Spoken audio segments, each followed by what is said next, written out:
situation and to help those that need it most over the coming weeks. The Finance Committee will be meeting tomorrow night to discuss immediate actions that are within the scope and powers of a city government of our type. The City of Olympia will be responding to the immediate needs, but also thinking about long-term recovery. There will be instances in our response where it's better for us to steer and not row the process. Cities can be powerful facilitators with the ability to link public, private, not-for-profit, and faith communities to each other, and that's what we plan to do. This is not a time to panic, but to rather be strategic and leave self-interest at the door. Fear will only make this virus more powerful and longer lasting. We don't know where the bottom is yet, but what we do know is that we're best when we are pulling in the same direction. I'm asking all of you to be part of our emergency response team by putting the collective we before the me. Check on your neighbors safely. Buy only what you need for a few days. Don't be hoarders. Share your extra supplies. And please keep updated regularly with information that we are posting on our city website daily. I also want to let our community know that Council has decided to suspend our city manager's search at this time. It was felt that not only our bandwidth as council members was better directed towards addressing the emergent needs of our community, but that it was also not prudent to introduce more uncertainty to our amazing staff and their efforts at this time. With that, we'll now hear an update from our interim city manager, Jay Burney. Thank you. Thank you, Mayor Selby and members of the council. Again, for the record, my name is Jay Burney. I'm the interim city manager. I appreciate the opportunity tonight to provide an update on our response to the COVID-19 crisis facing our community. I want to start by saying that we are not alone in our response. We are coordinating our efforts at the state and county levels, and we are in regular communication with the adjacent cities of Lacey, Tumwater, and Yelm to ensure consistency across jurisdictions. This is also a rapidly evolving situation with new developments happening every hour. We anticipate this pace will continue for some time and that our federal, state, county, and local response will come into more focus over time. In terms of city operations, as of noon yesterday, all City of Olympia buildings and non-essential services are closed until March 31st in an effort to reduce the spread of the coronavirus. The city will reevaluate its status at the end of March. We will continue to provide essential services such as garbage, utilities, fire, and police. All of our garbage, recycle, and organics collection are on their regular schedule. I also want to note that our drinking water supply is safe and there is no need to stockpile bottled water. City parks and bathrooms will remain open on winter schedule. However, playground equipment will be cordoned off for safety and to reduce potential contact with the virus.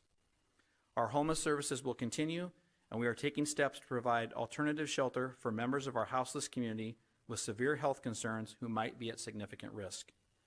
Our crisis response unit, our familiar faces, and our downtown walking patrol are fully operational, and the city's clean team services will continue, as will building permitting and inspections. On the public health and safety front, Olympia continues to take our lead from Thurston County Public Health in regards to our vulnerable population specifically. The county was informed yesterday from the state that they have been allocated $1 million in funding to support sheltering and support options for our houseless community as a result of the COVID-19 impacts. We will be working closely with them to quickly assess and roll out needed services to the community.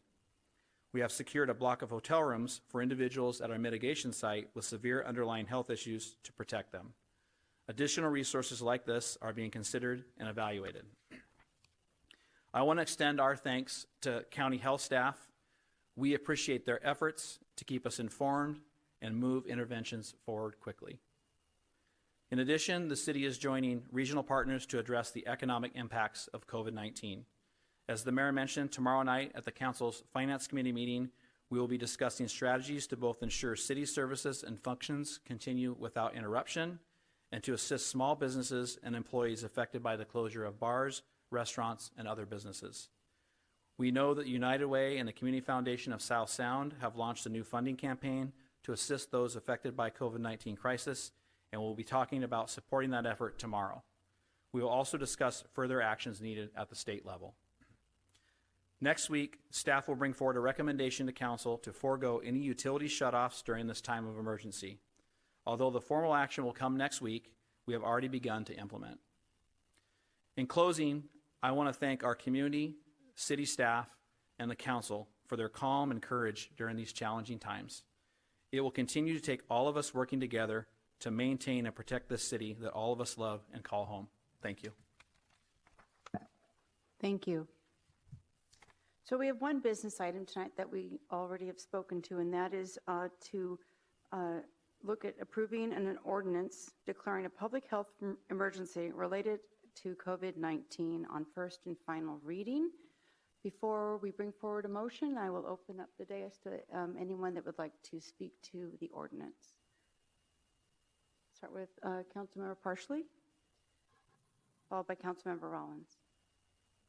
Tonight, we join the county, the state, and many other jurisdictions around this state and around this country and around this world in declaring a state of public health emergency. This is just the first step that we have to take, and many steps to address this crisis. And let me tell you, there will be many more steps that we will need to take to recover from this crisis in the coming months or, unfortunately, year. We will be a different world. We will be a different community. We will have evolved. Some of it will be good, some will be bad.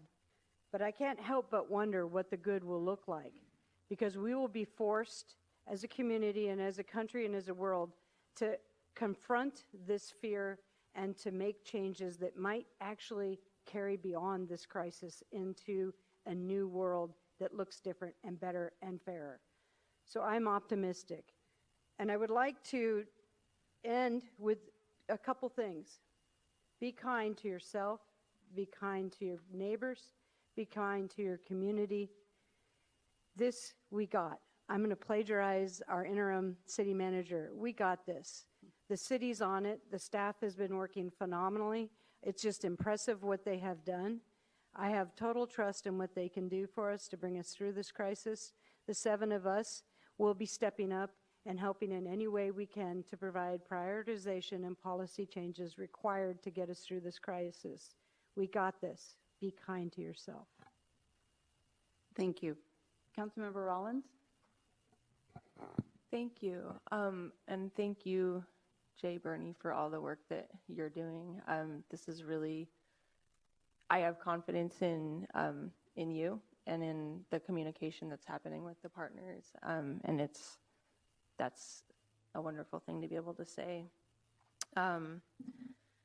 Let's see, I just wanted to say a couple things, and thank you, Councilmember Parshely, for your words. I think you're right that we're going to come out of this profoundly changed. And one thing that this virus is really underscoring is that everyone's well-being depends on everyone else's well-being. And so we're getting a chance to practice different ways of interacting with that reality.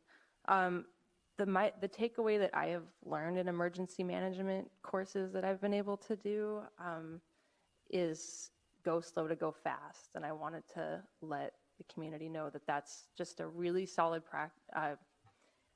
mantra during these times. And I think that's also why we're getting a lot of questions like, what are we doing about eviction moratoriums, and what about this? And it's all being heard and it's all being taken in, and there's a lot of us that are interested in these kind of actions at the city level. We're also coordinating with the county and state because I think, frankly, there's really very little option, very other choice other than to suspend a lot of those kind of normal transactions. So hang tight. People are working on it, and that goes for a lot of the other economic protections as well. What my hope is that we do what I'm already seeing out in the community, coming together, doing the work to network the networks that exist so that we have a stronger social network and social fabric, and that we continue to, when it comes to the economic crisis particularly, to continue to put the pressure up to where the resources really are, not just in this community, but at a state and federal level as well. And lastly, just a quote that I've been pondering from Alexis de Tocqueville says, "In democratic countries, knowledge of how to combine is the mother of all other forms of knowledge. On its progress depends that of all the others." And I think that's true for emergencies. The knowledge of how to combine, how to network communities, how to check in with each other is how the rest of our progress will unfold. So I support this measure. Thank you. Anyone else? Anyone else? All right. Mayor Pro Tem Bateman. Thank you. Thank you, Councilmember Parshely and Councilmember Rollins, for your optimism. We've been getting a lot of input and a lot of questions from people in our community. Understandably, people are very afraid. This is really an unprecedented event in recent history for a city of our size to be dealing with.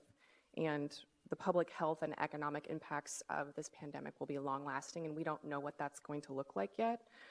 The most feedback that I've received in my inbox and from people contacting me in the community is about our most vulnerable community members, including our elderly, renters, our employees as well, and our local businesses. And like Councilmember Rollins said, we are actively working on this, and our interim city manager said, we're getting new information and things are changing by the hour. So I can assure you that behind the scenes, we're working with the county to identify shelter locations and places for folks in our community that are unhoused to quarantine. We're also working with our county and local economic development partners to find ways that we can assist local businesses. We're also going to collect all of the resources that are available with the state and federal government, which hopefully there's going to be a stimulus package that's going to be released. But we really want to streamline that so people have access to that in one place. We're also hearing that the governor is asking the Attorney General to review an eviction moratorium at the state level, which would be really, really timely. We're also on a call with Congressman Heck's office tomorrow, and we're going to be asking, at least I will, about a pause on mortgage payments nationally, if that's an option that we can take. With the federal stimulus package that they're deploying, I think there's a real sense of urgency and an understanding that the economic impacts of this are going to be severe. Lastly, I'll just say, as my council colleagues have mentioned, please do be kind and healthy to each other, or be healthy and kind to each other. We are a resilient and compassionate community, and we will get through this together. And I want to thank everyone in our community that stepped up over these last few days and shown that support to their neighbors and friends. Thank you. Do we entertain a motion? I have a motion. I move to approve an ordinance declaring a state of public health emergency relating to coronavirus COVID-19 and authorizing actions as are reasonable and necessary to mitigate conditions caused by such public health emergency on first and final reading. Second. All in favor say aye. Aye. Opposed? Motion passes. In closing, yeah, sure, Councilmember Gilman. So we didn't read the resolution, and I guess we can tell people that it will be available on the city website, right? Thank you for that. Yeah, I didn't quite know how we were going to tee this up because there wasn't, this is unprecedented. So yes, the ordinance, now that it has been approved, it was already available online if you're watching at home this evening. So it was part of our agenda under city government on the city website. And I just want to highlight one thing in the ordinance that I think we'll be speaking to tomorrow night at Finance, and that the Olympia City Council is responsible for providing essential public services by continuing operation of the city's business first and foremost, including but not limited to first responders such as fire and police, water, sewer, and solid waste utilities, and other essential government services. So this will allow us to make sure that we can keep the wind in the sails of our city while we serve everybody in our community. So thanks for hanging with us, and you're always welcome to email us with questions as well as we work our way through this empty audience and our ability to convene and move the city's business forward. So take care. Councilmember Cooper. Thank you for reading that clause. That's exactly the balance that we'll approach tomorrow night as at Finance Committee, as you suggested. But I just want to let people know that we've moved the Finance Committee meeting into this room, and it will be televised. And so Yes. if you don't have anything to do tomorrow night at 5:30, you can watch us talk about the balance of losing a whole bunch of our cash flow, keeping fire, police, water, and sewer and garbage running, and trying to figure out what we can do for our hardest hit community members in the whole picture. So. Right, with over 500 employees of our own to take care of. So, thank you for that. So 5:30, Channel 3 tomorrow night, you can watch the deliberations of the Finance Committee, or our recommendations that we'll bring back to full council. So with no further business before the Olympia City Council, we're adjourned.